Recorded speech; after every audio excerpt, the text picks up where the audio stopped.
You having fun yet? Oh, yeah, I'm having a blast. Thanks. Good. God, sucker teed off in that like he knew I was going to throw a fastball. He did know. How? I told him. Yes. And the next time you screech, it'll explode into millions of eardrums.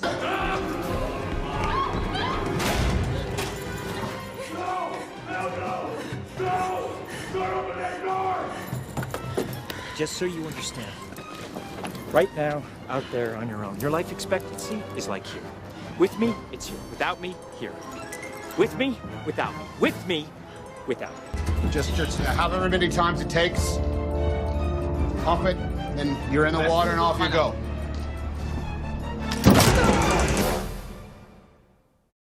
Starting off another episode with a whack upside the back. Hey, Mark here. I realize I'm screaming into the microphone. That's why we have microphones. We don't need to yell. Hi, I'm Mark, the Cinemaniac. You watch this program probably like flicks, making you a Cinemaniac. Thus, we are together as a whole, the Cinemaniacs.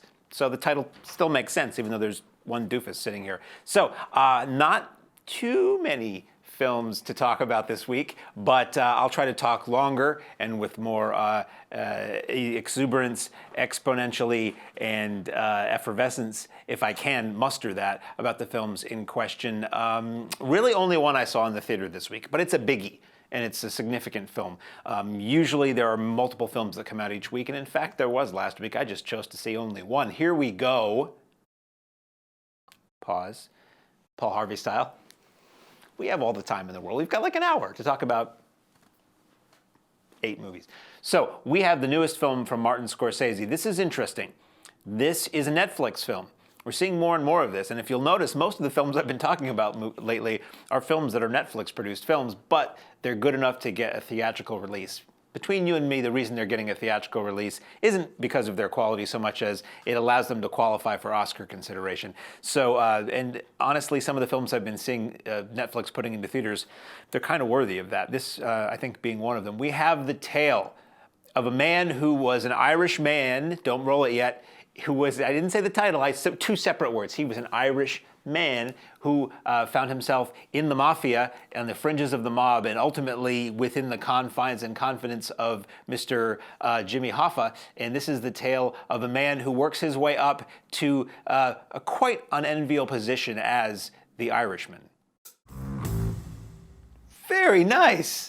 See, this transitions we have, it's nice when they're actually really kind of appropriate to what we're talking about. So as I said, this is a film that is in theaters now. It is not a crazy wide release. I saw this at the Alamo Drafthouse in Yonkers. I see that the Wilton Town Hall Theater, close to where we record this here in New Hampshire, is getting it.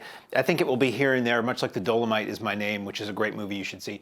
Much like that was. It's not widespread like a major theatrical studio release, but it's going to work its way around a bit. So I wouldn't be surprised if we see it here in Keene at the Colonial Theater. And a lot of multiplexes should have this. So what is this? This is another sprawling mob epic from Martin Scorsese. It's about 4 hours long. Now, I never felt that. I was interested in this film the whole time. I was never bored. When it was over, it could have kept going as far as I was concerned. Sitting in the theater for that amount of time did not bug me a bit. I was totally into this from almost right out of the gate. You see that Scorsese is making this for Netflix, which in some people's mind is it's a TV movie. It's like you're making this for TV. And in my head, if he's making this for Netflix, it's going to suffer quality-wise in some way. Yes, he's got the cast. He's got De Niro, he's got Pesci, he's got Pacino.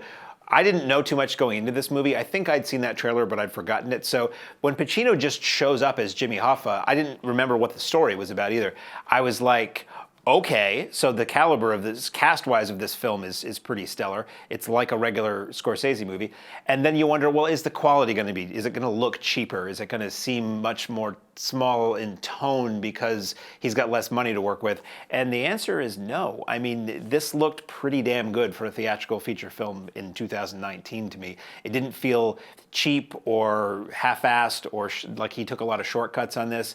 It's really, really well done. Now, the storyline is you have, I keep wanting to say Ed Sheeran, and it's not. It's Frank Sheeran. Probably no relation. Legally speaking, we're going to say probably no relation to Ed Sheeran, as far as we know. allegedly. We have Frank Sheeran, who's just this guy who's a truck driver, and he sort of bumps into Joe Pesci, who he later finds out is involved in the mob, and he just starts doing favors for people. He starts being a team player, and he just works his way into the confidence of these guys, despite being, an outsider. He's Irish, he's not Italian. The Italian mob sort of welcomes him in because he's a loyal guy, and he gets the job done. The subtitle of this film is I Heard You Paint Houses, which I believe is the title of the book this film is based on. This is based on a true story. Allegedly, the Frank Sheeran, the guy this movie is about, had a deathbed confession to somebody that he knew saying that he was involved in the murder of Jimmy Hoffa, and here's how it went down. So I didn't know that going to this film, that this was going to be a Hoffa thing. So for me, it was this nice surprise where I just thought this small-scale mob film, and then it gets into all this Hoffa stuff, and then it goes all the way to the end of the Hoffa story. So this is a version of what happened to Jimmy Hoffa. Very believable. Although it's like I was talking over the weekend, it's like the Kennedy assassination, it's like Jack the Ripper. We don't really know. We don't know if we're ever going to know. So it is interesting to see various theories and fact-based theories come up and say, well, yeah, that could have gone that way. Everybody's really good in this, obviously. Joe Pesci was sort of lured out of retirement to be back in this film, and he plays this mostly throughout the course of the film, elderly, higher up in the mob, who's very soft-spoken, very quiet, but occasionally he's telling somebody to go do something. And the whole paint houses in terms of Sheeran's story is that's you see it explained at the beginning of the movie with a gun in somebody's head and a wall. So I'll leave the gruesome details to you, but he paints houses for people who ask him to. And it's a pretty serious film. There's lighter moments, but the trailer makes it look maybe a little bit more upbeat than it is. It's pretty grim for the most part, and the violence is not portrayed in a stylish, sexy way. It's somebody getting popped and they fall to the ground and it's over. It's ugly, it's gruesome, often played out in a wide shot, which is something I think is far more effective. I mean, you know how I hate this shaky crap and the spasticam and whatever you want to call it. But for me, the most chilling thing is a lockdown wide shot. Somebody comes up, takes somebody out, they fall to the ground lifeless. It's chilling and it sticks with you, much more so than a camera shaking and all kinds of special effects do. Speaking of special effects, this is a very non-linear film. We open with Sheeran in a nursing home, and he sort of tells his story, and it bops back between him being in his 30s or 40s, all around in time. There's a lot of digital de-aging applied to the various characters. Works pretty well. Once I see that that's being done, I kind of start squinting and paying attention, and sometimes you get a little cartoony looking mouth or the faces don't quite move right, and I worried that once I saw them using this, that maybe the limited Netflix budget would mean there were going to be some, let's say, Justice League Superman mouth action going on, and it really is not too bad. And that's me watching this on a gigantic screen. If you're watching this at home on however big your TV is, you probably won't notice, and you'll just say, hey, wow, they did a good job with the makeup. Interesting to see De Niro in a good movie for the first time in a long time. He's been sort of stuck in comedies for a long time, some of which have been fine, but I was just racking my brain after the film trying to remember the last time I saw De Niro in a film where he was just straight ahead dramatic acting and it was really good. And some have been saying, everybody may have rallied for this because they thought it might be the last time they get to make a movie like this. Scorsese, Pesci, and De Niro together, who go all the way back to Raging Bull in 1980, some decades ago, all together again doing the mob thing. Everybody in it is excellent. You have people you might not expect being in the movie, like you see there, Ray Romano is in it briefly, and Steve Van Zandt as Jerry Vale was kind of amusing to me at one point. They don't make a big deal of it, but that's who it was, and that's what he was doing. It's just I keep wanting to compare this to Goodfellas. I don't think this is as good as Goodfellas, but it's that style of film where it is this sort of epic in terms of time, sweeping tale of this one person working their way up to where they got in the mob, and then maybe getting to the point where they are doing something they really don't want to do. And that is the crux of this movie. I really don't want to get into it. Like, if you look up the IMDb synopsis, it pretty much tells you what's going to happen in the movie. The trailer kind of does too. But let's just say Sheeran, he finds himself on both ends of a conflict. and involving Jimmy Hoffa. He's friends with Jimmy Hoffa, but he's loyal to him as sort of like a bodyguard and somebody who does a little house painting on occasion. And he's also very loyal and friendly and in tight with the mob. And at some point, the mob and Hoffa stop seeing eye to eye, and Sheeran finds himself being a go-between and in some very uncomfortable situations where he has to sort of choose loyalties. And it's uncomfortable and it's ugly, and it really, really works well in the film. Great sense of time and place for this movie, taking place from, I can't remember exactly, I think it's probably 50s to 2000s. It's a pretty wide range of eras and costumes and interiors and cars and all of that, and it really makes you feel like you're there for the most part. It doesn't, much like Boardwalk Empire did, which Scorsese produced, and you see the guy who played, I'm bad with names sometimes, the guy who played the soldier who had half a face in Boardwalk Empire plays Bobby Kennedy in this film, who you probably wouldn't recognize because he's got two sides of a face. Boardwalk Empire was really strong, I thought, because it really had an amazing attention to detail, and it really felt like you were on the Atlantic City boardwalk back in the 20s or 30s or early part of the 1900s. This film isn't quite as immersive as that, but they do a really great job. And I think this film probably was shot over a long period of time, so they had time to really pay attention to detail. The music is outstanding. I mean, there's nothing negative I can say about this. This is something I really would encourage you to see in a theater, just because it's so immersive and it's such high quality, and it should have been a theatrical film anyway. I think for whatever reason it was easier for Scorsese to get it funded through Netflix, and that's where it went. But much like Dolomite Is My Name, which was really funny and is good enough to be a theatrical Eddie Murphy movie, I think The Irishman is absolutely good enough to be a theatrical Scorsese movie. It is so good as a drama. It is good as a mob film.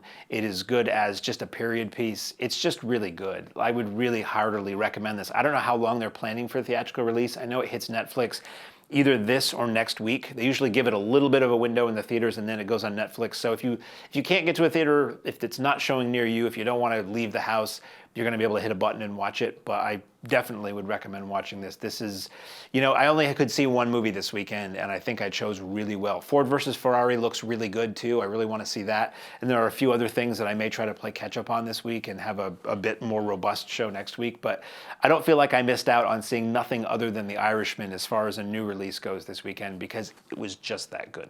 So that's all I have to talk about in the theater. I did go to an event this weekend and saw 4 movies in the theater. If we have room at the end of the show, I'll talk about those, because if you like the kind of movies that I like, and if you know what this shirt means, these are movies you're going to want to try to find and watch. So now we move on to home video. This is films that are out now that you can see on the service, format, channel, device, implant of your choice. First up is a film that I saw in the theater. It seems like only yesterday that this was playing theatrically. It was not long ago. These windows are shrinking by the day. So this is a film about a Pakistani youth in Thatcher, Britain in the early 80s who is not feeling like he belongs there, is not feeling like he's going anywhere. His parents want his life to go in one direction, but he wants to be his own person and be more modern and be more like the culture that surrounds him. And he discovers the music via cassette of Bruce Springsteen. And at that point, my friends, that young man is blinded by the light. So I grew up with Springsteen around, he was on the radio. He was huge when the Born in the USA album came out and past that, so I was always aware of the music, but I don't know all the songs. I'm not a passionate acolyte. I just know the tunes and like some of them. So going into this, I wasn't going to be like, oh yeah, cut 3 on side 2 of that 5th album. I don't know. So the story is, it's pretty universal though. It's the story of just this upbeat, positive youth who's in a bad way as far as socially and romantically and where he is economically in life.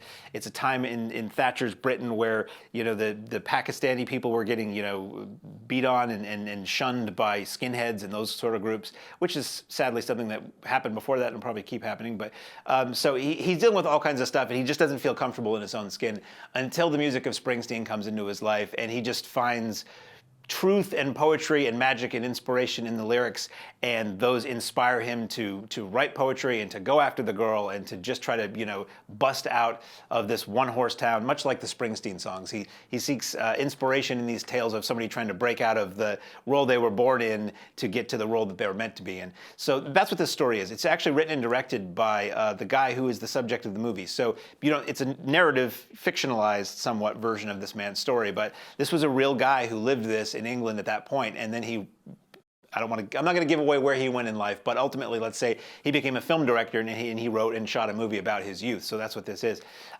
It's very light. It is it's very much fun. The music obviously is good, and there are segments of this film that kind of become musical numbers. So if you liked Rocket Man, that was a film where I think not everybody was aware it was kind of a musical. They just thought it was a biopic. This isn't quite as fantasy musical as that, but it does have moments where, like, the lyrics to the song is projected on the walls as this kid is walking home.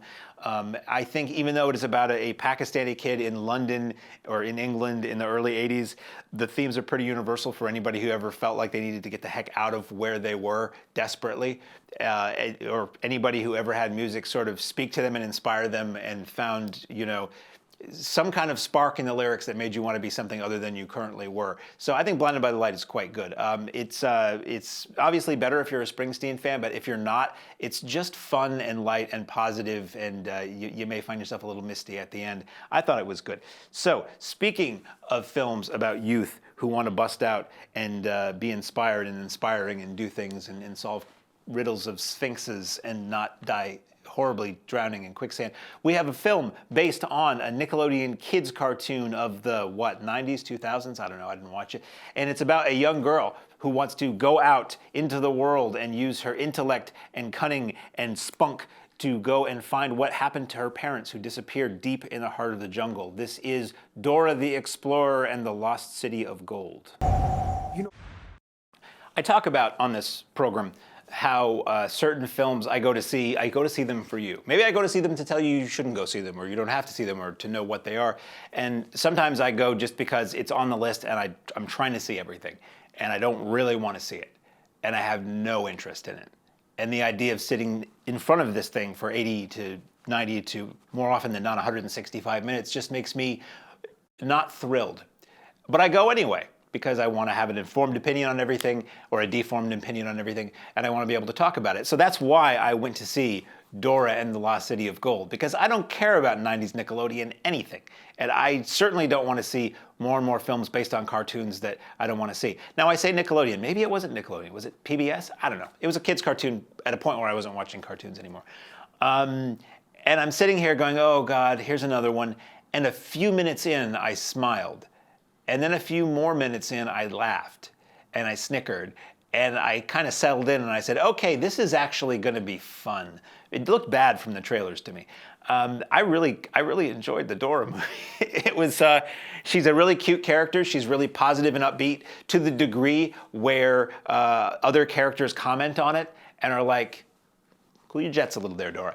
And they basically, I'm assuming that this is a lot of nods to the cartoon, how the way she talks and the way her perky attitude is and the little chimp she has and all this other stuff. And it plays off as her being either kind of on the spectrum or a little mentally ill or just so exuberant everybody else has a hard time with it. But I like that they respect it ultimately. It's too many films these days are so all about, hey, yeah, we're slackers and we're cool dudes and it's dumb to try or be smart. And this movie doesn't do that. This movie shows the power of intelligence and wanting to learn and knowing stuff, and that it'll get you out of jams, physical and mental. And I really liked that aspect of the movie, that it was a pretty positive, without being cheesy and squeaky clean. It was just fun and funny. Looked great, moved right along, had some good action set pieces.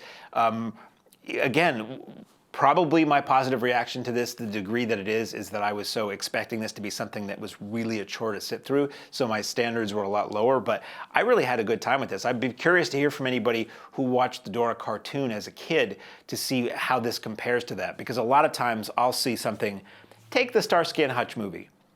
Please, take the Starsky and Hutch movie. They make a movie out of something I liked as a kid that was cool, and they decide to just crap on it for an hour and a half and make everybody idiots and fools and make fun of it all. And that really annoys me. And I don't know if the Dora movie did that. I have a feeling it kind of does to a degree, but otherwise, it's a fun adventure about a smart girl who knows a lot of stuff and saves people's lives. Saves people's lives because she likes maps. So I really enjoyed the Dora movie. I would say it's absolutely fun to watch with kids, fine for kids to watch by themselves, and might be one where if you're an adult, you won't be rolling your eyes at how lame it is, or if you're like me, you won't be rolling your eyes at how desperately they try to put things for adults in there that don't fit. I thought the whole thing fit well, and I would be up for more like, you know, young female Indiana Jones kind of stuff, which is pretty much what this is. Okay, now, holy crap, we're up to the last thing I have on the list already. So this is the Arrow Video Corner. No need to rush, really. The Arrow Video, in case you don't know or haven't heard me say this every week, is a company based in the UK who's been putting out genre film. When I say genre film, genre is catch-all for horror, cult, exploitation, action, the fun stuff that I like. They've been putting out genre films since I think the 90s on DVD. They used to just do reissues, straight reissues, and then they started doing really big restorations and deluxe editions with, you know, a book inside and original artwork and scads of extras and new transfers and on and on and on. And they've really become known for that now. Now they operate in the UK and they operate in the US. Not all titles are released in both countries because of rights issues. So you'll see some of the old AIP movies, like the Pam Grier classics.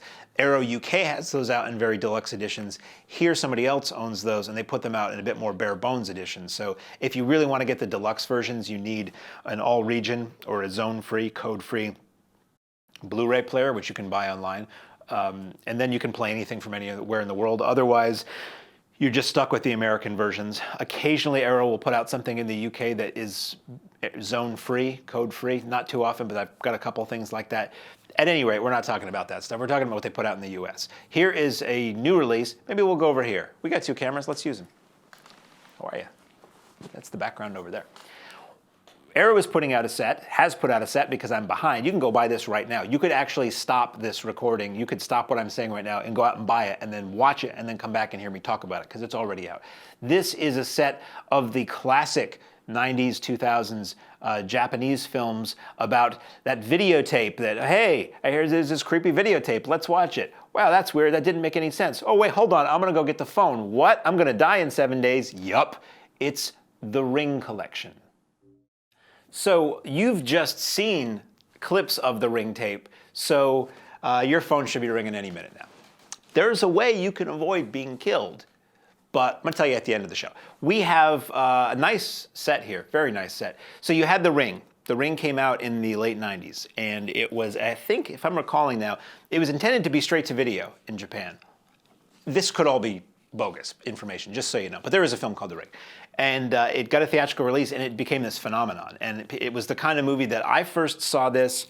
I first saw The Ring before you could get it here. It was either a Hong Kong bootleg or a Hong Kong edition that I got in Boston's Chinatown, or it was a copy that I got somewhere. At any rate, I got it because I'd read so much about it online, and it was fantastic. It is super disturbing. It is super scary. It's a great premise, which again is people find this videotape. It's like, oh, have you seen this scary tape like Faces of Death used to be? And you pop it in and it's this weird, creepy imagery and it's really short and then it stops. And as soon as it stops, your phone rings. And I believe I think a voice says you will die in 7 days. And basically that's what happens to everybody who watches the tape unless they show it to somebody else. So it's very much like It Follows, in which something is coming for you and the only way you can sort of Heisman that thing is to show it to somebody else and now it's after them. It's very disturbing, very creepy. It moves along at a really good pace. It's sort of, you see this happen once or twice, and then it is somebody investigating what is the cause of this, what's the story behind it, and how can we stop it? How can we save ourselves or a family member? Outstanding. It's a super classic. It's untouchable. It's The Ring. It's great.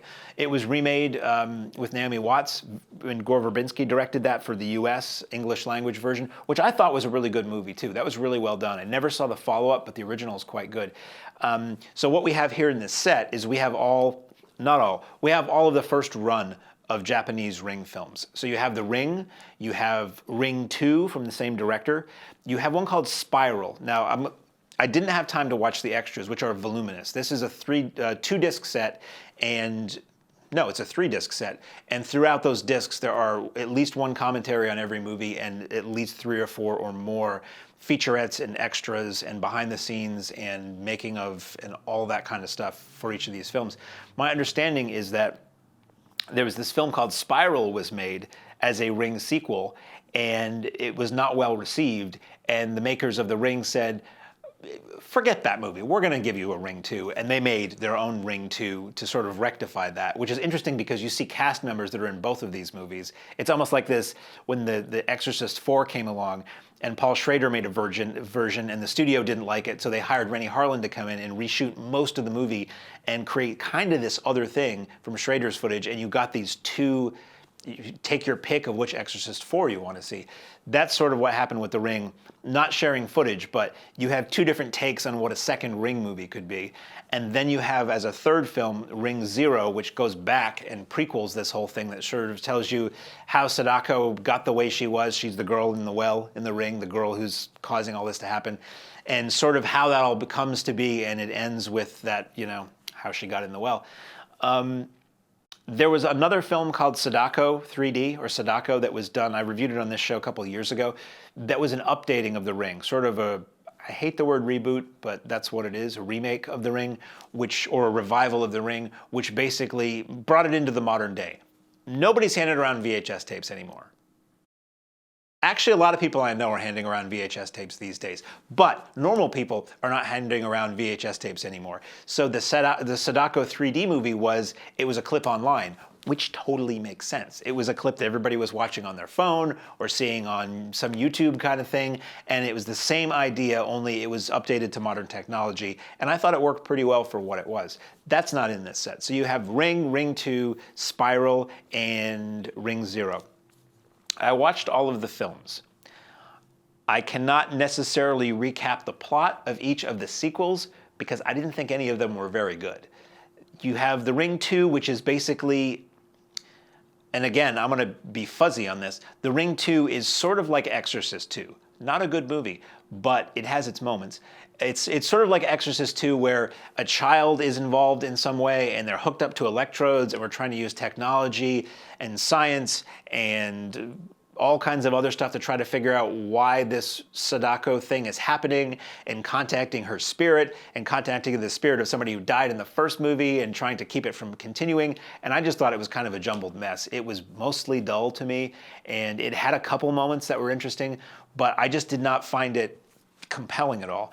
Spiral is more or less the same thing. It's going back into this mythology and how can we stop it from happening, and it's happening to somebody else, and we're using psychics and blah, blah, blah. I can see why they wanted to redo it. Ring 0, I don't care about prequels. So again, it was mostly a romance, and then it gets into some psychic kind of stuff, and it's about a theatrical troupe, and Sadako is psychic and has powers, and you have one good movie, and you have three movies that try. I was talking about this a week ago. So many of these franchises these days, like the Star Wars movies, like the Halloween movies, like whatever. You had a movie that made a really big impact. Terminator is what I was talking about. Maybe you had two films that made a really big impact and burned themselves into the lives and consciousness and cultural memory. And then studios keep making these films to make more money, to try to recapture something that you can never recapture. And what they just wind up doing is just remaking the greatest hits of the two movies that were good. That's how I feel about these Ring films. If you really love them and that notion and that world, you get 3 movies worth of that. But to me, it's really just one good one and 3 others that are not that hot. But you get them all in one set, and they look great. I've seen these all before. The versions I saw were contemporary releases from Japan or the US or wherever, and this edition from Arrow looks far better, just film resolution-wise, color, contrast, all of that looks outstanding. The extras, again, which I've not dipped into yet, are voluminous. You get multiple commentaries, multiple extras that tell you about Japanese horror, it tells you about the Ring films, it tells you about, the whole evil videotape concept and all that kind of stuff. It is probably at least a feature film's worth of extras you can sit and watch with this set, but I didn't have the time. So I will let you be up to your own devices as to whether you pick up the Ring set. But if you like the Ring movies, this is the quintessential, definitive release of them. There was a set that I had previously on DVD that was just the films and maybe a trailer. This is the deluxe package, and it's Arrow, so you get a nice book and you get a nice packaging and you get all these films in one place, which is really how you want to do it. I have more Arrow to discuss that I'm falling behind upon, but those will be left for the coming weeks, hopefully, because this was a set I wanted to get through, but it was the oldest title I had, and it was 3 movies. I just have essentially 1 release to talk about. Next week I should have 2 or 3 because the rest of these are just single disc features. And there's an interesting mix of like Western and horror and drama and all kinds of stuff. Arrow keeps surprising me with what they keep releasing. I keep thinking it's going to be... That's the get on. Python used to cut to, get on with it. Here it's the boxing chimps. That's the rambling. I've been rambling on. So that's all I have to talk about. It's not. That's all I have on my list to talk about because that's all I saw. Is a mainstream-ish new release. But I spent last Sunday many glorious hours with some of my best friends last Sunday at the Exhumed Films event called The Last Horror Show. If you don't know Exhumed Films, they are a group that operates out of basically the Philadelphia area, southern New Jersey, Philadelphia, and they've been putting on film screenings, retro horror screenings for 25 years, 20 years, 25 years, something like that, a long time. And a great group of guys, some of whom I can call personal friends and others whom seem like great guys. And I have been to a few of their shows. They do a lot of shows at the Mahoning Drive-In where I work in the summertime. They do a lot of Camp Blood and Weekend of Terror and Schlockorama and all the Teens Gone Wild weekend. They do these themed weekends where you get 2 or 3 nights of triple features of 35mm presentations of just stuff that nobody else shows, or bills that are just dream bills if you're people like me. So they did a 24-hour film festival that I went to a couple weeks ago. They've been doing this for years. I'd never had a chance to go until recently. And it's basically what it says. It is 24 hours nonstop film on the screen. Projector starts up roughly at noon on Saturday, and it doesn't stop until noon on Sunday. You get, I think we had 15 feature films, 2 trailers between each film, and it was just nonstop movies. Crazy stuff, a lot of stuff that most people have never heard of, a couple titles that were well known, and it's a blast. The shows sell out. There's prize giveaways. It's just, if you like what I like, it is just a dream to be able to attend these things. So at that show, the venue they've been using for years is this place called the International House, or the I House. It's a university building in the heart of Philadelphia that houses the international students for this university. And there's a pretty nice, sizable movie theater in there, and they've been using that as their venue for a decade or 2 now. That building has been sold, so they can't do shows there anymore, so they announced that there'd be this thing called The Last Horror Show, which is what I went to on Sunday. And I'm going to tell you about it for 17 minutes or less. So the idea of this was, it's a holiday party. They did that once before with a Giallo screening in November, where it was people would bring gifts for a Secret Santa kind of thing. You'd bring a DVD or a Blu-ray of something you wanted, a movie you like that you think somebody else might like, and you wrap it up, and everybody grabs one who brings one. Everybody does a potluck meal. There are prize giveaways based on your ticket number. There's vintage trailers. And these films, by the way, are all secret. Nobody knows what they're going to be until they hit the screen. So they'll give you a little bit of a clue, but they're super vague clues. So it's fun to figure out what the movie might be based on the vague clue and the trailers they show before the film. So, for example, the first film we saw was The Child. This was a Harry Novak produced, Box Office International, early to mid 70s evil kid movie, basically. And the trailers before that were for Children Shouldn't Play with Dead Things and other zombie or evil kid related films. And once you watch the movie, you're like, oh, that all makes sense because it all ties in. So I was actually able to guess what movie we were going to see. I only watched, I watched 4 out of the 5 movies, and I guessed correctly on 3 out of the 5, just based on the clues.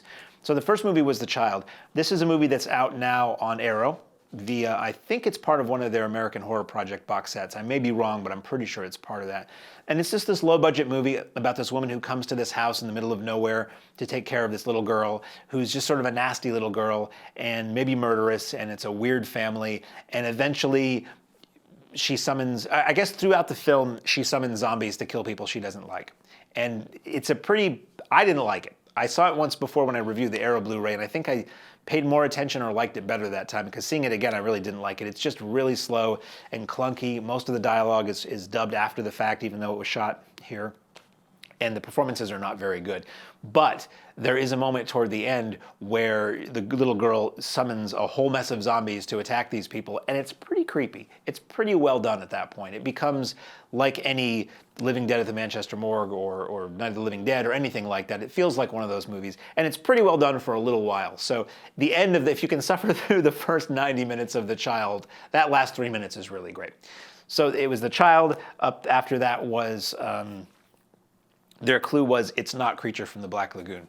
It was Barbara Peter's late 70s New World Pictures classic, SICK, Humanoids from the Deep, which if you've seen, it's a pretty sleazy movie.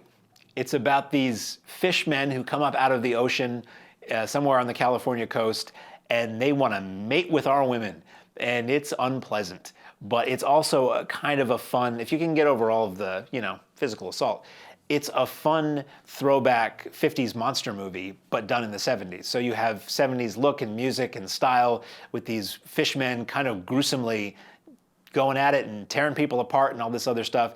It's not for the squeamish, but it's a fun movie that doesn't get talked about very much. I think it was remade for Showtime in the 90s, if I'm not mistaken. But it was the original. It was a nice print of it. A little red, but that's the nature of those old New World prints. Otherwise, I thought it looked pretty good. It was warm. Slightly warm, shall we say. And it was fun to see. I'd never seen that on the big screen before, and it was interesting to see with the crowd. It was a pretty good crowd. I was losing my patience a little toward the beginning because there are people who were laughing at everything, and that annoys me. I can see laughing if something is really ridiculous or funny or wild or crazy, and if something nuts happens, everybody applauds. That's kind of fun. But when you have people laughing at everything, it just becomes annoying, and it makes it hard for me to focus on the movie because I'm constantly being distracted. That calmed down after Humanoids from the Deep, thank God, because it was a movie I was enjoying. Then we had, we took a break. My lady and I went out and had a lovely dinner with some friends during the course of one film. That movie was Mako, Jaws of Death, which I'm a little bummed that I missed because I've never seen it on the big screen, but I've seen it. And you have Richard Jekyll. From my memory, you have Richard Jekyll as a guy. This is from, I think, 1976. I believe it was William Girdler who also made Grizzly did this. You have Richard Jekyll as a guy who has pet sharks, or he looks after sharks or cultivates sharks or something like that. One of them gets killed. He gets mad, and he starts taking revenge on the people who did this with sharks. He kills people with sharks effectively. It's a lot of fun. It's a good, cold, steely-eyed, guys killing people with sharks movie. And as far as all the movies I've seen and you've seen that are about people who use sharks to kill people, this is easily the best one, made in 1976. Then we came back and we watched another film. This is a film I have seen. This is a film I've seen because I used to do a show called Saturday Fright Special, which is still on various public access stations, and eventually maybe I'll try to put it on YouTube. It was a horror host show. And we tried to show things that not everybody else ran, but we were kind of limited to movies that were in the public domain. And once in a while we would show something that maybe it turned out it wasn't in the public domain, but to the best of our research it was. And this was one of those movies. This was a movie from 1977, Italian film. If you know anything about Italian cinema in the 70s, there'd be a successful American movie, usually a genre film, and then Italian filmmakers would rip it off for a decade. There was The Exorcist, and then you had Exorcist rip-offs over there forever. And there was Dirty Harry, and that started the whole Eurocrime genre that went on there for a decade. And to a lesser degree, you had this. So in 1976, we have Paramount doing a huge budget remake of King Kong with Jessica Lange and Jeff Bridges and Charles Grodin. And it's a movie I like. Some people don't, but I like it. It's long, but I enjoyed the 76 Kong. Then you had these Italian filmmakers decide to, I don't know if they were spoofing it or just ripping it off, but they made this movie called Yeti, the Giant of the 20th Century. This is the movie we watched the other day on film.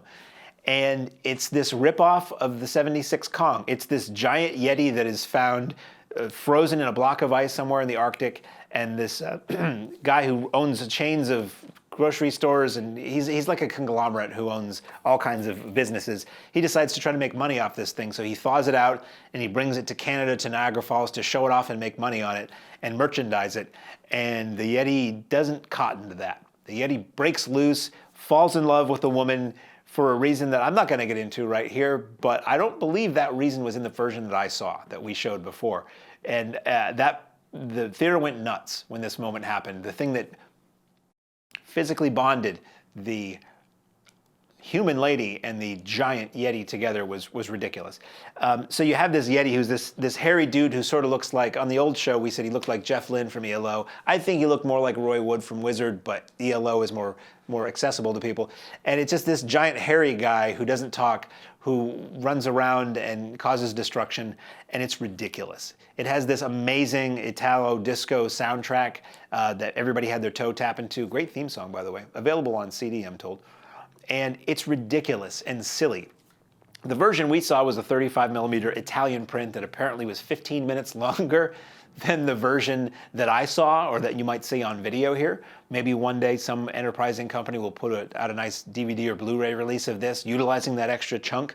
I think it's mostly dialogue, from what I recall, but there were some moments in it that were insanely ridiculous that I think were not in the version that I saw. So at any rate, Yeti, the Giant of the 20th Century, there is a DVD of this out there. I think most of what I'm talking about isn't very easy to see as far as the movies that Exhumed showed at the last horror show, but I know if you go onto Amazon, there is a DVD for Yeti, the Giant of the 20th Century.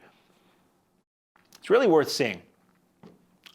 It's not good, particularly, but it's funny. It's funny bad. It's good with a crew. It's good with a group. I saw it with a theater full of people, and everybody was going nuts at how ridiculous this movie was. So I would highly recommend Yeti, the Giant of the 20th Century. Now, what's left? Okay. There was one more film we saw. Now, I don't know how easy this film is to see. Sometimes these things are on streaming. We watched a movie at the 24 Hour Fest called Evil Cat, this crazy Hong Kong movie called Evil Cat. And I was talking to a friend in the lobby on my way out of the show, and he said, oh yeah, I had that in my Amazon Prime queue forever, but now I've seen it. So some of this stuff works its way onto Amazon Prime, probably more Amazon Prime than Netflix, because I think Netflix often doesn't go quite as weird and deep and obscure and allow people to upload things they don't have the rights to as much as Amazon Prime does. So this may be out there. This is a Hong Kong film from 1983. I'm not going to beat around the bush. It's called Devil Fetus. And it's about a devil fetus. It's about a woman who births this weird devil baby thing in an alien-like way. It's like a fever dream. It's like a nightmare. It was so weird. It is, in my opinion, the last movie should either be like a home run all-time classic, like a Dawn of the Dead or something like that, or a Halloween, or it should be something that's just bizarre. After you've been sitting in a theater for 12 hours or 24 hours or at the drive-in through 2 movies and it's through 2 a.m. and you're seeing this last thing, something that really plays upon your weakness in character and mental capacity and comprehension. And who doggy, Devil Fetus did that. So it was subtitled, it was Hong Kong, it was widescreen, and it was a horror movie. And it was crazy. I believe it was a Category 3 horror film, which was Category 3 in Hong Kong, at least up into the 80s and 90s, was their rating system. And Category 3 was like R or NC-17. The Category 3 stuff, if you're into those movies, would always be the really sleazy stuff, like the really gruesome horror stuff or the really sleazy exploitation movies and the stuff that was kind of grimy and you didn't always watch with all of your normal friends. Devil Fetus, I'm pretty sure, was Category 3. I don't have a lot that I can really recall about it because it was crazy and it had myself and the entire audience just laughing uproariously and cheering and gasping, and it was just crazy. So if you like weird, gory, nutsoid Hong Kong movies, you don't mind reading the subtitles, some of which were hilarious in and of themselves because they were not really greatly translated. So there were a couple of phrases that people left repeating because they want that to be part of their lexicon now. Like, you and your girlfriend, you've had a nice night, you're going to settle down and go, make happy. And at one point, something was supposed to be the word bewitched, but it was spelled, I would read it as beotched. So somebody was beotched. That was interesting. I'd never seen that before. So it was a really, really good day. The Secret Santa thing was huge. Everybody, brought DVDs, or a lot of people did, and then walked away with something. There were a lot of prize giveaways. The food was insane. There was a ton of food. Not a diabetic's dream, but there was a lot of really good stuff and tasty stuff there. So nobody went away hungry. It's half the crowd knows each other. These events are really great for that, so it was good to see friends again. For me, it's a lot of friends that live in Pennsylvania that I really won't be seeing much until the drive-in opens up again at the end of April, so it was a nice treat to do that. And it was a nice way to send off this group and series of events that have been going on in this location for so long now. If you're interested in Exhumed Films, I would highly recommend following them on Facebook or Twitter or Instagram or wherever you follow people to see where their upcoming events are. Now, if you live in California or if you live in the Midwest, and I know this show goes all over the joint, it might not mean as much to you. For me, I like knowing that people are doing things like this no matter where in the country it is, partly because it lets me know that there are prints available if I ever want to try to put on a show like this, but also it's nice to know that people are having fun like this in the theater and that the old days of exploitation and triple bills and spook shows and monsteramas are still going on somewhere. But if you're in the Northeast and are willing to travel for a time that cannot be replicated anywhere, I would follow Exhumed Films because they do a lot of shows in New York, New Jersey, Philadelphia, Pennsylvania, who knows where their upcoming venues will be. They're working on a place called The Space, and they're doing a fundraiser for that. People can donate and get perks as you would with any kind of GoFundMe or Kickstarter thing. It's their own screening space, their own film archive, retro arcade. It's going to be a retail space. It's going to be really amazing. I think they'll be doing a number of their shows there, but the seating capacity will be more limited than it can be in a traditional theater, so they're still going to be looking for places to do shows and put on big, long marathons like this. And I've not gone to a lot of these because I've been busy or sort of living in a different part of the country, but I'm really excited to get into the groove of things with what they have coming up. So it's Exhumed Films, it's The Space, it's Diabolic DVD. They're all of the same group of guys, and if you like the kind of movies I like, it's a good group to know. So somehow I've managed to fill damn near an hour talking essentially about 4 movies. So I guess I have the gift of gab still. I'm going to wrap it up and go and edit the trailers out of this so I can put it on YouTube. For everybody who was on Facebook today, sorry, technical difficulties prevented a live stream, but we'll try it again next week with more movies to talk about. Until then, I am Mark, I am the Cinemaniac, and I will see you at the movies.